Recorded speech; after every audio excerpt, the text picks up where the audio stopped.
A Igreja Católica é uma das maiores instituições religiosas e sociais do planeta. Por causa da sua estrutura hierárquica, da organização do trabalho, da administração do patrimônio e das suas atividades lucrativas, muitos a consideram como uma das empresas internacionais mais importantes. La Chiesa oggi si muove come una merchant bank. Qual é o verdadeiro poder econômico dessa instituição? Como foi que ela gerou tanta riqueza? Nella Banca Vaticana sono stati riciclati i soldi della mafia.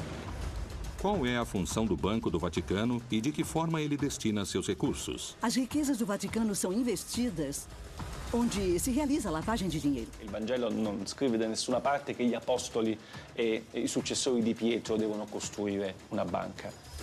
Como foi possível que da austeridade de Jesus tenha surgido um império econômico daquele tamanho?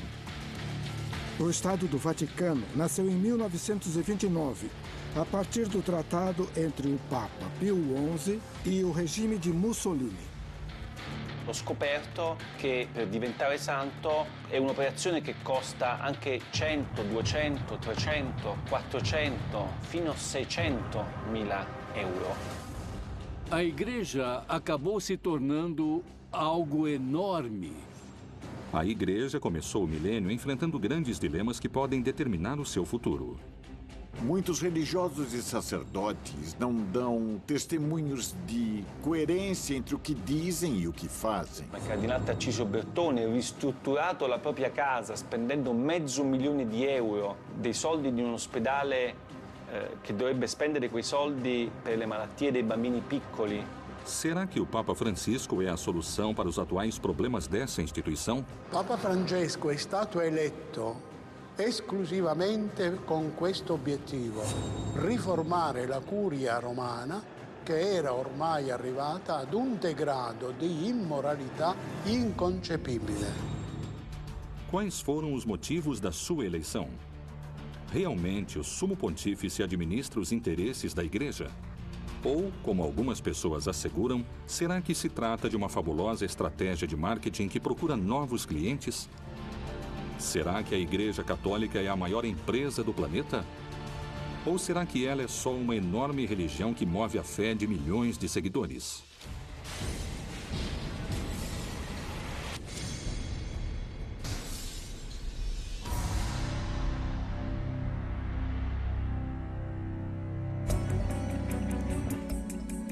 As fontes da riqueza e os ingressos monetários da Igreja são muitos e provêm de uma enorme lista de formas arrecadatórias.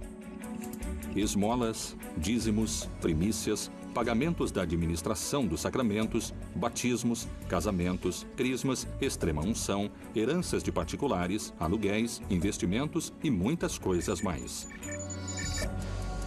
Diferentes vozes críticas asseguram que a Igreja acumula em ouro o maior tesouro do mundo. Il Vaticano ha una ricchezza che vale oggi intorno ai 15 miliardi di euro, che sono più di 16-17 miliardi di dollari americani. Ed è una ricchezza che viene divisa in una parte finanziaria e una ricchezza immobiliare. Il patrimonio immobiliare a Roma vale più di 4 miliardi di euro. Mas como e de que forma nasce essa instituição e sua riqueza?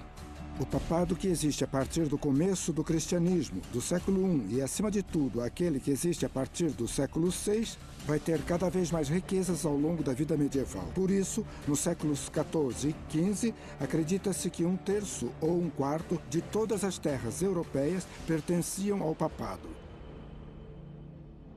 O Papa que está em Roma tem mais territórios do que qualquer rei ou governante da Europa nos séculos XIV e XV. Que motivo a Igreja usa para defender e conservar os tesouros artísticos e culturais de valor incalculável que ela possui? A Igreja tem a responsabilidade de cuidar do patrimônio artístico e o patrimônio humano, porque eles são nossas raízes. São um tesouro que ninguém pode tirar de nós. Seria uma pena se fossem perdidos por descuido. A Igreja tem o trabalho de preservar o patrimônio artístico e cultural.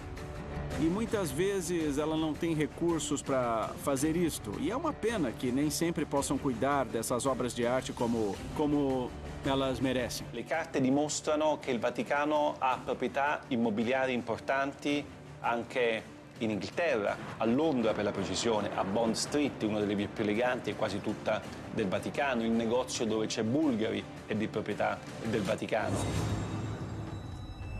Como foi que a mensagem de unidade e de austeridade do Criador, a base da religião católica, foi se transformando em uma igreja com grandes quantidades de dinheiro e que muitos consideram ostentação? Uma das perguntas é: até que ponto as igrejas católicas usaram o conceito de humildade determinado por Jesus? Um homem chamado Nietzsche, no seu livro intitulado O Anticristo, fala o seguinte: em toda a história da humanidade só houve um cristão, Cristo. Isso quer dizer que, se você está falando em humildade, essa mensagem não tinha sido levada em consideração. La Chiesa, per essere più umile, deve essere più povera. Anzi, deve essere povera.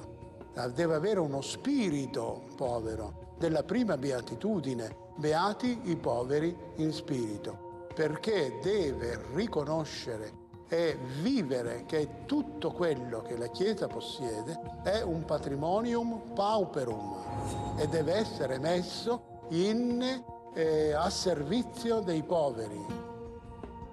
Desde a Roma Antiga, começou a formação de uma instituição que não deixaria de somar poder religioso, político e principalmente econômico.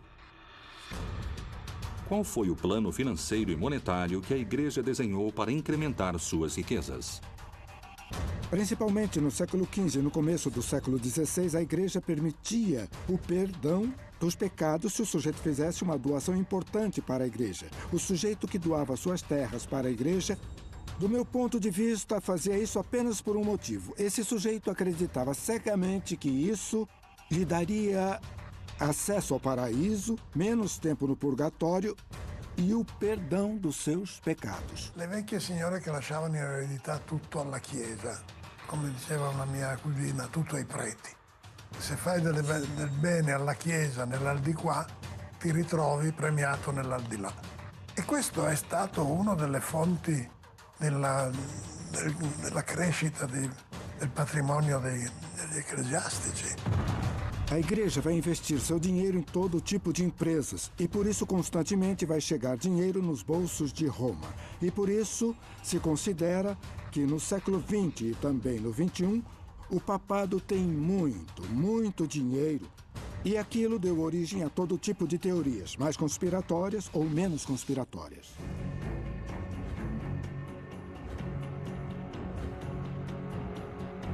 Com o passar do tempo, o clero foi incorporando novas formas de arrecadar dinheiro e bens para a Igreja. Qual era a relação entre a caridade e o pecado? A purificação das almas e o dízimo? Por que algumas pessoas afirmam que esse pode ter sido o novo jeito de ganhar mais dinheiro? As indulgências chegam ao extremo no final do século XV e no começo do século XVI, quando o Papa Júlio II queria criar um grande prédio que ficou conhecido como a Basílica de São Pedro. Para isto era necessário muito dinheiro. Então a pessoa ia lá, pagava uma cifra determinada e com isto seus pecados, de certa forma, diminuíam. Ci sono migliaia di cause di beatificazione, c'è un ministero apposta che si occupa soltanto di questo, che fattura centinaia di migliaia di euro tutti gli anni grazie a questo incredibile business. O Papa Francisco não quer só ser bom, ele quer que as pessoas vejam que ele é bom. Ele quer que ninguém ache que o fato de dar esmola em troca de uma bênção é uma espécie de negócio, uma espécie de especulação, como aquela que condenou Lutero, falando sobre o perdão, sobre as pessoas que davam esmola em troca de perdão. O Papa não quer que as pessoas paguem por sacramentos ou por bênçãos. Ele não quer ir à Igreja Católica porque elas acham que não tem dinheiro. Que ninguém pense que a fé católica deve ser comprada, que tem que pagar para batizar o filho ou para que o Papa lhe dê uma bênção.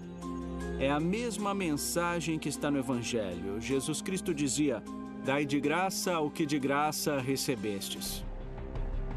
a forma da Igreja Católica arrecadar dinheiro não se encontra só nos sacramentos. O que a Bíblia fala sobre o celibato e por que esta condição é considerada por muitos peritos como uma estratégia esperta para aumentar seu poder econômico? Nos primeiros séculos, nos monastérios, as ordens religiosas estabeleceram votos de castidade, mas o clero secular, o clero que vivia no mundo, para este clero, o celibato era uma coisa opcional. Na verdade, este celibato se torna obrigatório no século XI. Timóteo falou muito claro. Os bispos podem se casar. O padre pode se casar. Não só isso, seria uma violação do mandato divino, porque no Gênesis fala, não é bom que o homem esteja só.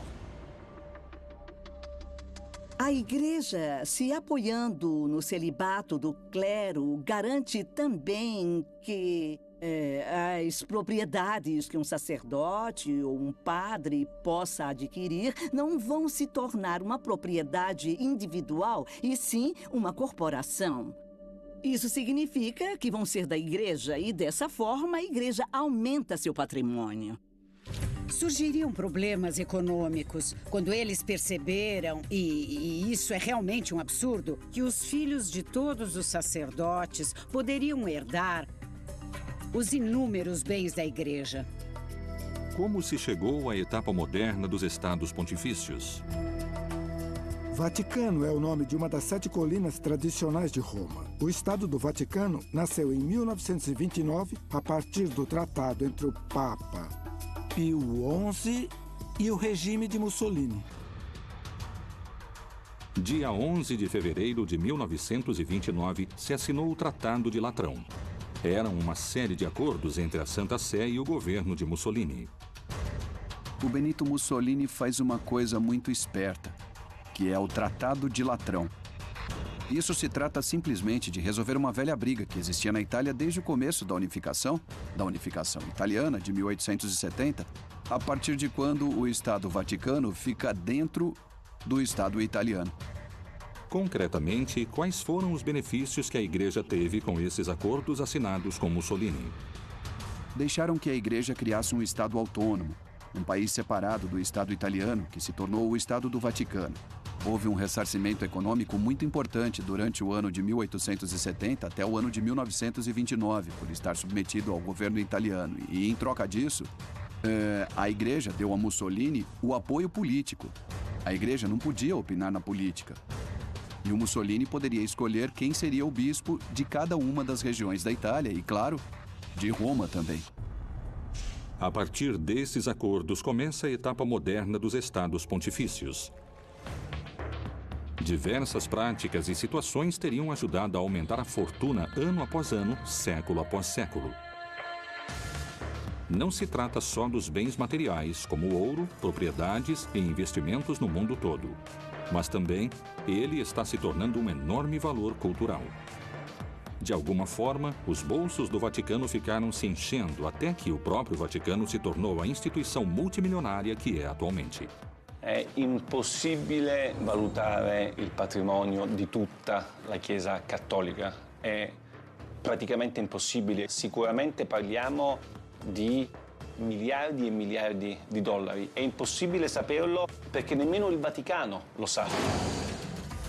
O dinheiro arrecadado pela Igreja ao redor do mundo se concentra no mesmo lugar.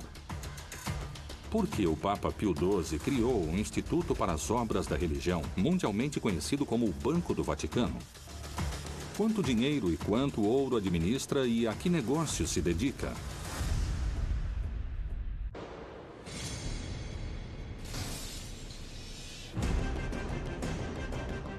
A incalculável fortuna da Igreja Católica se manteve em segredo entre os fiéis e as autoridades eclesiásticas. O que é exatamente o Banco do Vaticano e o que ele faz além de arrecadar?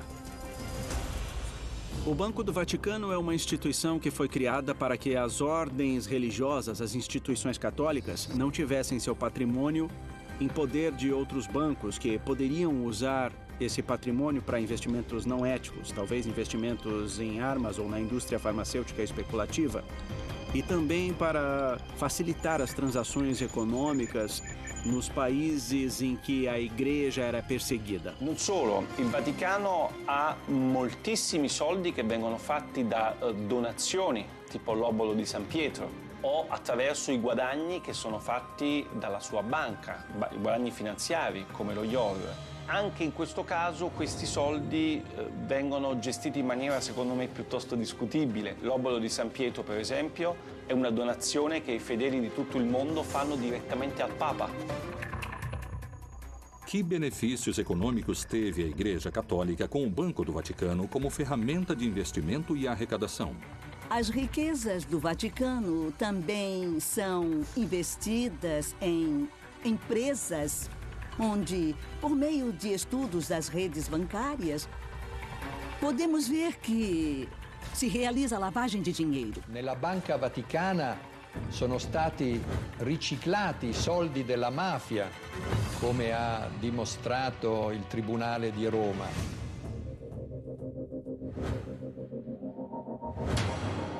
Questi soldi sono in parte stati investiti su azioni come la Pepsi Cola, come la Dow Chemical, come la Exxon. È ovvio che tutto questo senza nessuna trasparenza e senza che i cittadini italiani sapessero nulla. Attraverso i canali della Banca Vaticana sono passati soldi per tangenti di corruzione ai partiti politici italiani di governo negli anni 80-90. Questi soldi, anche i guadagni, non vengono quasi mai dati ai poveri, ma servono, e questo non lo dico io, ma lo dice un lavoro della Commissione europea, servono per le necessità dei dicasteri romani e dei cardinali.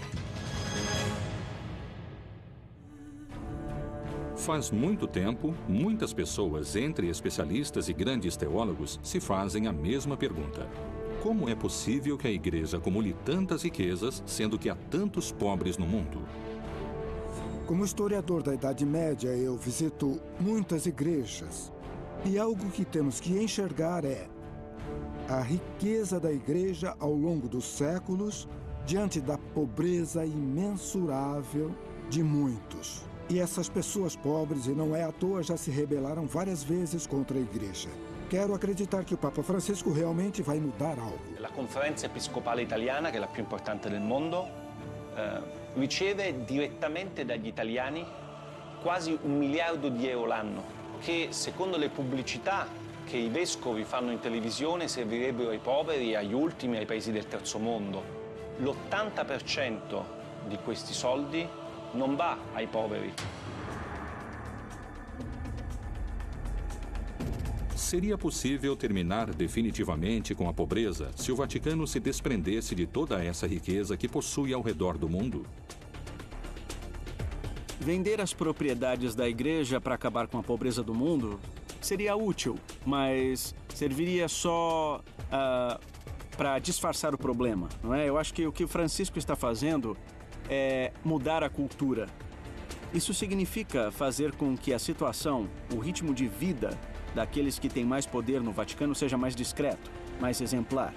Só o que o Papa Francisco pediu foi que as estruturas da Igreja fossem utilizadas para ajudar as pessoas. Come vorrei una chiesa povera e per i poveri. A partir da frase "uma igreja pobre para os pobres", começou uma campanha de Francisco para tentar combater a corrupção e fazer isso de forma eficiente. Secondo qualcuno che pensa che il Vangelo debba essere una sorta di guida, no? del Vaticano, e il Vangelo non scrive da nessuna parte che gli apostoli e i successori di Pietro devono costruire una banca. Temos que lembrar que a Igreja é uma instituição que acabou se tornando algo enorme e é muito difícil conseguir controlar tantos grupos de influência dentro daquilo que é o Vaticano. Para alguns críticos e peritos nesse assunto, a Igreja Católica funciona de forma parecida com as empresas multinacionais. La Chiesa oggi si muove come una merchant bank. L'Istituto per le opere di religione è la banca del Vaticano e controlla ancora oggi tutto il patrimonio finanziario della Santa Sede.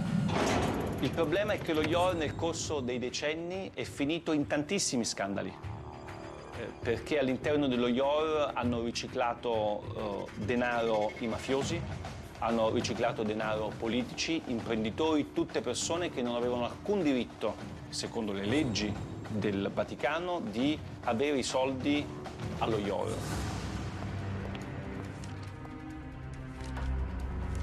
Que documentos vieram à tona que colocaram em xeque a Igreja?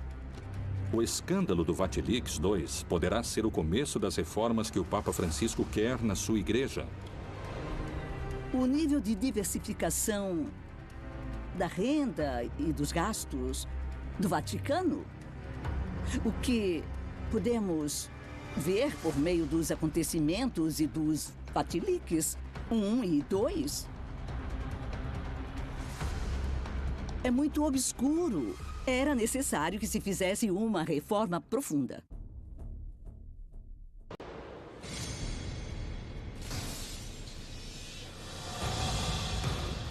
Em 2015, o Vaticano sofreu um novo e polêmico vazamento de documentos secretos.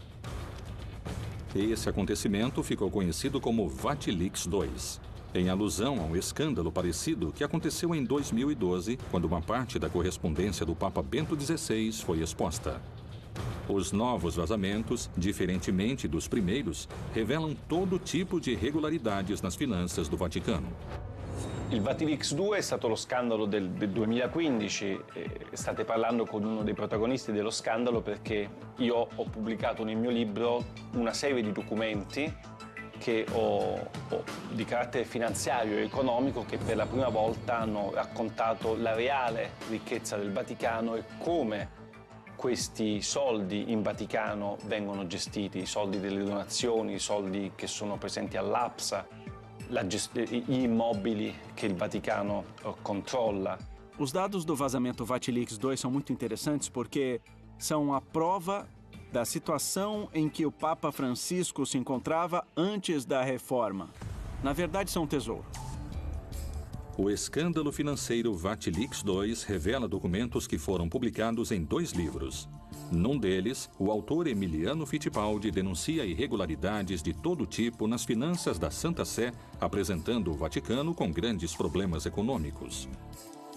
Um buraco negro no sistema de pensões, corrupção por parte da Cúria, desvio de fundos e a completa ausência de transparência nos balanços da Santa Sé. Secondo il Vaticano sono state 2 le persone che mi hanno dato queste carte, Monsignor Valeco Balda, che è un monsignore spagnolo che era il segretario di questa commissione d'inchiesta, e Francesca Immacolata Chaqui, che era il membro di questa commissione. Essas 2 pessoas que foram contratadas pelo Vaticano para ajudar o Papa a fazer a reforma da Cúria Romana, essas pessoas se desviaram do caminho e fizeram algo que não deviam fazer. Todos os documentos secretos, os dossiês que o Papa devia ler para pensar nas medidas que deveria tomar, se tornaram públicos. Queste 2 persone sono state arrestate 5 giorni prima della pubblicazione del mio libro e del libro Via Crucis di Nuzzi. Sono state arrestate perché sono state accusate di aver divulgato informazioni riservate e aver messo a rischio l'interesse della patria. Così dice la legge Vaticano. Os vazamentos desses documentos tornam a Santa Sé inocente ou culpada desse enorme escândalo.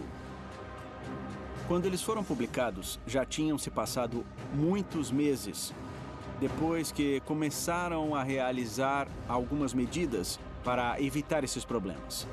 Por isso, algumas pessoas consideraram que o vazamento desses documentos era uma forma de parar com essa reforma. E para outros, paradoxalmente, era uma forma de apoiá-la. Para o Papa Francisco, isto foi uma traição. Foi uma punhalada pelas costas. Vorrei dirvi anzitutto che rubare quei documenti è un reato. È un atto deplorevole che non aiuta. Quais são os fatos mais escandalosos que o Vatilix expôs? Cardinali di cui ho raccontato nel libro hanno, come il cardinale Tarcisio Bertone, ristrutturato la propria casa spendendo €500.000, dei soldi di un ospedale che dovrebbe spendere quei soldi per le malattie dei bambini piccoli. Invece lui ha preso, questi soldi sono stati dati al cardinale Bertone per ristrutturare la sua casa da 300 metri quadri. Il cardinale resta ancora, mentre parliamo, nell'attico, a godersi un attico bellissimo con un sistema Bose da €30.000 e con i marmi di Carrara nei bagni, mentre Valleco Balda, che ha soltanto dato queste informazioni, è in galera. Mi sembra, molto contraddittorio come tipo di azione da parte del Vaticano. Durante todo esse processo, aquilo que veio à tona foi que tudo isto era uma história de uma superficialidade quase insultante. Será que as revelações dos documentos vazados ajudaram a Igreja Católica na sua tentativa de demonstrar transparência?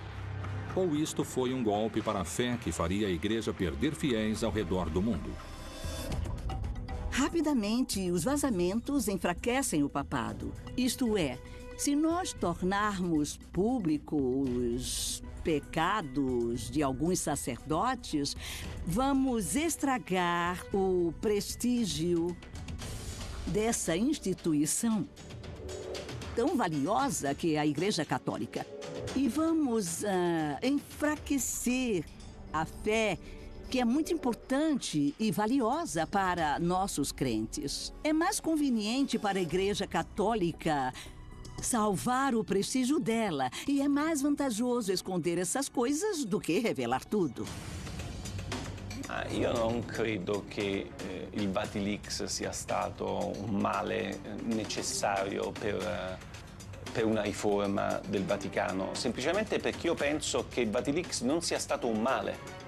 Perché io penso che qualsiasi istituzione, soprattutto un'istituzione morale e religiosa come la Chiesa Cattolica, abbia solo che da beneficiare di una assoluta trasparenza. Non ci devono essere segreti. Esse tipo de vazamento sair à tona, por um lado, é inevitável nesse mundo das comunicações, onde nada pode se manter em segredo. Uma hora iam sair à tona. A curto prazo, isso pode desestabilizar a instituição, mas a longo prazo pode beneficiá-la. Qual foi a reação e quais foram as medidas que o Papa Francisco tomou quando os alicerces da sua instituição foram sacudidos pelo vazamento desses documentos secretos? A reforma que o Papa Francisco realizou para ter transparência nas contas do Vaticano, para fazer com que nenhum delinquente pudesse se aproveitar das instituições do Vaticano, para mim é irreversível. Voglio assicurarvi che questo triste fatto non mi distoglie certamente dal lavoro di riforma che stiamo portando avanti con i miei collaboratori e con il sostegno di tutti voi. Então, chegou o Papa Francisco e disse uma coisa importante, que a reestruturação da Santa Sé não deveria ser um trabalho da Cúria, e sim de órgãos externos que são os responsáveis por propor as mudanças que poderiam ser feitas. Eu acho que não tem jeito de deter essa reforma. Atualmente, o Vatilix II é uma das preocupações mais importantes da Cúria Católica. É um escândalo que ainda pode ter mais informação esperando para vir à tona. L'impatto di Vatilix sulla stampa mondiale ovviamente è stato devastante. Mai prima erano usciti documenti riservati così importanti, soprattutto che riguardavano aspetti contemporanei della Chiesa. Io penso che la Chiesa debba smettere di lavare i panni sporchi dietro le mura leonine. Será que esses casos de corrupção podem afastar os fiéis da religião? Essas revelações seriam motivos suficientes para perder poder dentro do vasto universo da fé? Hoje, um grande problema da Igreja Católica é que a autoridade perdeu a capacidade de criar credibilidade, de criar obediência e de criar continuidade. O que acontece é que a hierarquia católica e muitos religiosos e sacerdotes não dão testemunhos de fé e não há coerência entre o que eles dizem e o que fazem. Se a igreja quiser recuperar a credibilidade e a legitimidade, ela tem que enxergar os problemas e começar a solucionar, senão... Porque enquanto os problemas ficarem escondidos, eles vão se tornar uma panela de pressão. Os mesmos peritos que percebem a quantidade de fiéis perdidos por causa desses escândalos acusam a igreja de utilizar estratégias de marketing para recuperá-los. Até que ponto essas declarações são verdadeiras? Quais seriam as ações usadas para conseguir esses objetivos?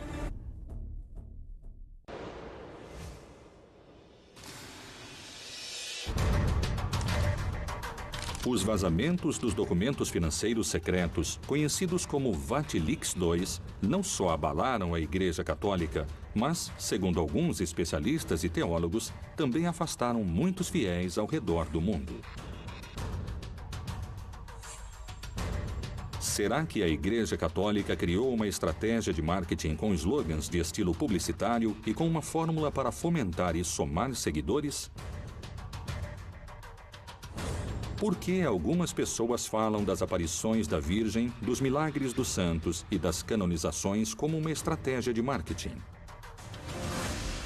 A partir do século VIII, os católicos tinham a estratégia de utilizar os lugares sagrados dos povos dominados ou conquistados para colocar neles símbolos religiosos e católicos e, desse modo, começarem o trabalho pastoral.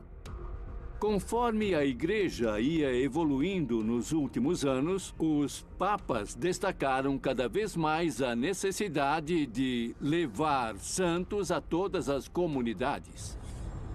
Aproximadamente no ano de 1357, numa igreja da França, começou a se exibir um manto com o corpo e o rosto de Jesus impressos. Depois deram esse manto à Santa Sé e ela o deixou na Catedral de Turim. Rapidamente, o sucesso trouxe um grande número de fiéis e também de detratores. Falam que esse manto é o tecido que cobriu Jesus quando ele morreu. O problema é que, na Idade Média, existiu o tráfico de relíquias, por exemplo. Isto é uma farpa da cruz de Jesus Cristo, tanto faz. Então, isto me parece muito pouco verdadeiro. Mas não é só essa relíquia que é considerada por algumas pessoas como uma hábil estratégia de marketing para atrair novos fiéis. Quando os conquistadores chegaram na América Latina, quando, entre aspas, descobriram a América, todos aqueles conquistadores fundaram muitas cidades com nomes ou advocações da Virgem. Essa era a melhor forma de se aproximar dos nativos, dos indígenas. E os próprios indígenas descobriram que a melhor forma para se encontrar e também dialogar com os invasores era através da Virgem. Outro tipo de acontecimento que é difícil de explicar pela ciência são as aparições da Virgem. Na América Latina, talvez o caso mais famoso seja o da Virgem de Guadalupe. A primeira grande aparição da Virgem aconteceu no século XVII, logo depois que os conquistadores chegaram na América, no México. Um índio chamado Juan Diego viu a Virgem. Foi onde os franciscanos estavam lá e lá estava a máxima aparição da Virgem, que era a Virgem de Guadalupe, padroeira da América Latina. E com ela vai se afirmar a ideia de mediação. Os franciscanos se opõem ao culto guadalupense porque acreditam que ele tem muitos elementos sincréticos. E outros discordam disso porque acreditam que é bom ter um culto que é compartilhado por uma parte dos católicos mexicanos e que é melhor fortalecer e dominá-lo. E essa é mais ou menos a política que está se desenvolvendo. Será que essas aparições são verdadeiros milagres? Podemos pensar nelas como estratégias da igreja para fortalecer a fé ou para que os fiéis continuem acreditando. Investigamos como apareceu a Virgem e para quem. Se aparecer uma mulher, vão colocar um homem ao lado dela. Acima de tudo, um sacerdote. O tempo passou e muitas pessoas visitam o lugar onde a Virgem apareceu. E para isso tem que se inventar algo. Tem que falar que lá se curam os meninos e as meninas. Que lá as mulheres conseguem engravidar. Existe um nível de irracionalidade nessa crença. E eu acho que isso acontece porque ela não é consistente, não é racional, sabe? Não atrairia gente. Uma parte de você acredita porque você tem fé, mas você não precisa demonstrar a sua fé. Por que tem aqueles que consideram as canonizações também como um instrumento de atração de novos fiéis? É assim, as canonizações consistem nisso. A igreja propõe um modelo do bom cristão. A igreja diz, olhem, esse homem se comportou como um herói da fé e é um homem ou uma mulher que vale a pena imitar. No começo, cada uma das comunidades cristãs canonizava seus mártires. E depois a igreja começou a controlar esse processo. E agora tem uma série de provas e etc. E a partir do Concílio Vaticano II criaram-se outros requisitos. Entre eles, provar a existência do santo, a existência física da pessoa. Poucas pessoas sabem que este procedimento tem um custo econômico elevado e que isto significa um incremento elevado nos bolsos da igreja. La storia della fabbrica dei santi è una delle più incredibili che ho scoperto con la mia inchiesta, perché io pensavo che per diventare santo fosse un'operazione che la Chiesa faceva in maniera gratuita. E invece ho scoperto che per diventare santo è un'operazione che costa anche 100, 200, 300, 400, fino a 600.000 euro. Per me è uno scandalo incredibile quello che ho scoperto.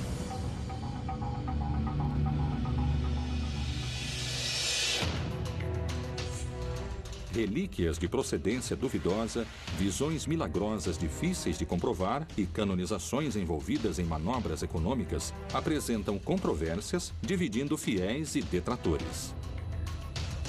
Por que os detratores asseguram que a eleição do Papa Francisco se trata da mais ambiciosa estratégia de marketing da história do Vaticano? Se realmente tiver uma estratégia de marketing envolvendo o Papa Francisco, eu gostaria de contratar esse estrategista de marketing para minha empresa, porque ele conseguiu mudar completamente a cara da igreja. Acredito que o estrategista de marketing da marca Francisco é Jorge Mário Bergoglio.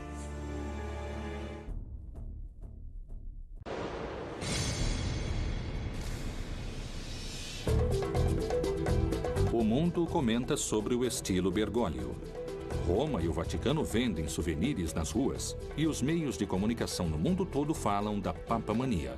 Será que a igreja está gestando uma mudança?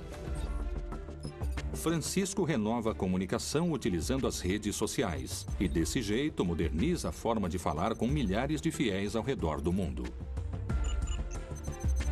O Papa Francisco é um papa que posta tweets que são muito mais eficazes, que chegam a muitas pessoas e que ajudam muita gente. Nós vivemos num mundo que tem uma parte que é o mundo digital e os fiéis, por serem seres humanos e, portanto, quando o mundo vai numa direção, os fiéis seguem essa direção atual. E a igreja, nesse aspecto, mudou bastante. A igreja acabou se inovando muito e, com certeza, vai continuar se inovando. Ele é coerente nos diferentes dispositivos. A mensagem que ele transmite no Twitter é a mesma que transmite no Facebook e a mesma que transmite no Instagram. A mesma. É uma mensagem de carinho, uma mensagem que faz agir, que faz com que as pessoas se olhem nos olhos. Ele é um Papa 3.0. Entre março e dezembro de 2013, mais de 2 milhões de pessoas foram às audiências das quartas-feiras na Praça de São Pedro. 4 vezes mais daquelas que Bento XVI reuniu em 2012. Quais foram os motivos pelos quais a Igreja resolveu, pela primeira vez na sua longa história, escolher um Papa com o perfil de Francisco para dirigir o destino de bilhões de fiéis ao redor do mundo? Papa Francesco è stato eletto esclusivamente con questo obiettivo: riformare la curia romana, che era ormai arrivata ad un degrado di immoralità inconcepibile. Acredito que o caminho de Francisco tenha muitos obstáculos. A escolha dele foi muita sorte. Num momento em que a Igreja Católica está envolta em rixas, numa enorme competição interna. I gesti che lui fa sono importanti. Per esempio, pochi si sono resi conto del primo gesto che ha compiuto la stessa notte del 13 febbraio del 2013, quando è stato eletto. Affacciandosi al balcone, non aveva la mantella rossa né la stola con le insegne di Pietro e Paolo, ma era semplicemente vestito di bianco e si è presentato come vescovo di Roma. Muitas pessoas afirmam que as reformas que o Papa Francisco fomenta na Igreja contemporânea estariam mexendo nos alicerces da religião.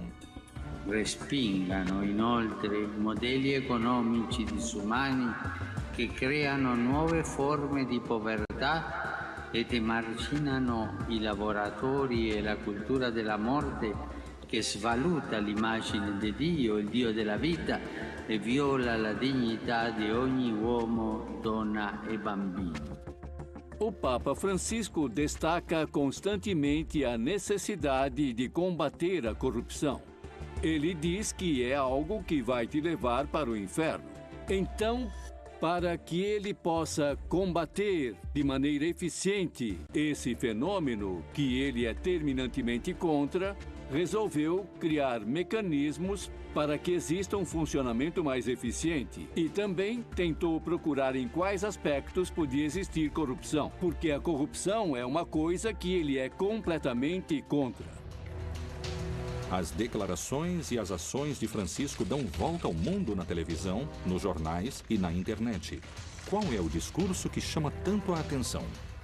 È necessario affrontare insieme la questione migratoria. Non si può tollerare che il Mar Mediterraneo diventi un grande cimitero.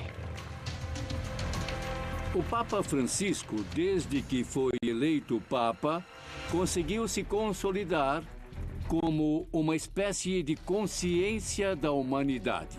Para mim, que sou católico, a revolução que o Papa Francisco está começando me fez mudar o jeito de enxergar as pessoas. La Chiesa povera e per i poveri di cui parla Francesco sia ancora molto lontana dal diventare realtà. La Chiesa è ancora molto ricca, i cardinali sono ancora molto ricchi, lui è l'unico che vive in 20 metri quadri, tutti gli altri continuano a vivere in 300, 400, 500 metri quadri. C'è gente che dice che Francesco è solo un predicatore che fa solamente dell'apostolato, ma Francesco è un papa che governa. A Igreja Católica é uma instituição de dimensões incalculáveis. Se passaram mais de 2000 anos de história desde que foi criada como uma instituição eclesiástica e é colocada por vários peritos à altura das maiores empresas do planeta.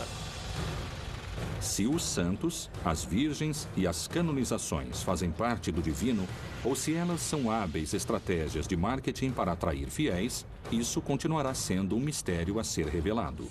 Para algumas pessoas, é uma empresa com estratégias de marketing que se dedica a abrir contas monetárias sem descanso.